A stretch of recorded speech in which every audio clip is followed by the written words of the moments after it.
I'm not ashamed. What did God promise the children of Israel if they obeyed him? This is the question that we seek to answer today as we continue our verse-by-verse study of the book of Exodus on walking through the Bible.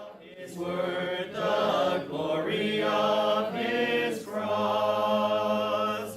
If you have a Bible with you, you can turn to Exodus chapter 19. We're going to be reading from verses 1 to 9. If you don't have a Bible, don't worry. Just follow along with us on the screen. The version that we'll be reading from is the New King James Version.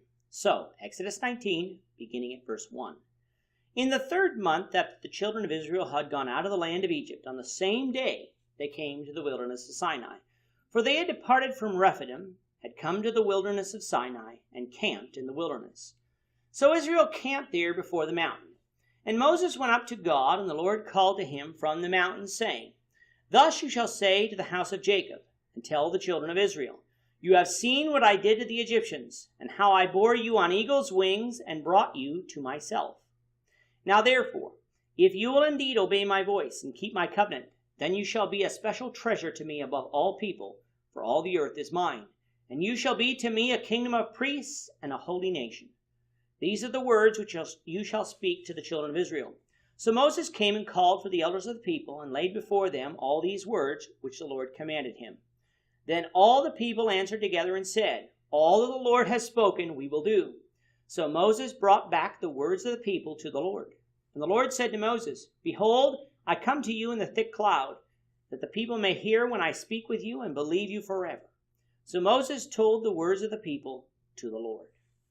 In chapters 17 and 18, we have had the children of Israel camping at Rephidim, which is a little to the south and east of Mount Sinai. According to our map, this is in modern Saudi Arabia and not in the Sinai Peninsula, as is generally accepted today. While in Rephidim, the children of Israel tested God to provide them water, and God gave them water from the rock. The Amalekites attacked Israel, and by the power of God were defeated. And then Jethro, Moses' father-in-law, came to see what God had done, and advised Moses on a structure to how best judge the people, a structure that God approved of when Moses inquired about it. Coming now to chapter 19, we have the children of Israel leaving Rephidim and coming to the wilderness of Sinai. It is said that this is the 3rd month since they had gone out of Egypt, meaning that they had left Egypt 2 months prior. That would put us likely in our month of June. After camping in the wilderness, they arrived at Mount Sinai and camped before the mountain. Notice that they didn't camp on the mountain, nor did just anyone go up to the mountain. They camped before the mountain, and Moses was the one who went up to the mountain. When Moses went up to God, the Lord called to him from the mountain. He gave instructions to Moses as to what he would tell the children of Israel. God was going to give Israel a promise, a conditional promise, and the way that they could trust his promise was by what he had already done for them. The promise God made to Israel was that they would be a special people to God above all people, for the entire earth was God's. They would be a kingdom of priests and a holy nation. They would be the people of God. Some view this promise as an unconditional promise, and as such view physical Israel as still God's chosen people today. Notice, however, the promise wasn't unconditional. Verse 5 says, If you obey my voice and keep my covenant, then you shall be a special treasure to me. That if-then statement makes this promise conditional. It wasn't conditional on the faithfulness of God. It was conditional on the faithfulness of Israel. God was about to give them a law that he intended them to follow. If they followed that law, it would lead them to the Messiah, his Son, Jesus Christ. When Christ came to fulfill the law and bring in a new covenant, a righteous people of God would follow after this Messiah and obey God. But alas, the physical nation of Israel didn't obey God. In Old Testament times, they constantly went after other gods, and in the New Testament times, the Jewish nation had largely rejected Jesus Christ as Messiah.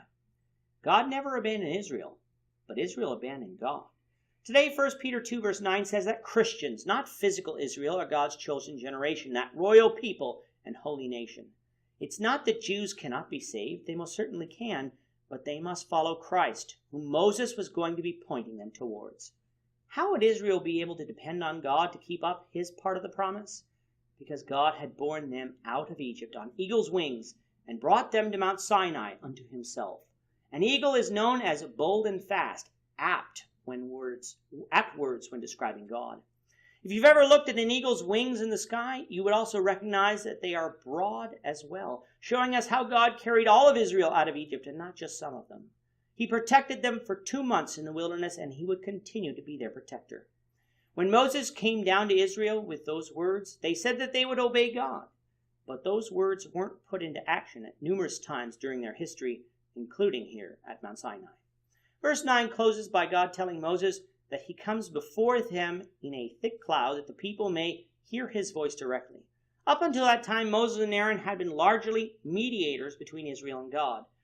But in giving in what we read of in chapter 20, the 10 Commandments, God is wanting to speak to them directly so as to show Israel his existence and to show that these are his commandments that they were going to believe and follow, not something Moses made up.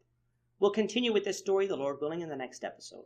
With that, our time is up for today. The Lord willing, we hope you'll join us for tomorrow's discussion of Exodus chapter 19, verses 10 to 13, as we continue our walk through the Bible, one verse at a time. I'm not ashamed. Thank you for watching today's episode. We hope that you found it edifying and ask that you not only subscribe to our channel and podcast, but that you like and share this episode among your friends so that the saving gospel of Jesus Christ can go out to the whole world. Of his cross.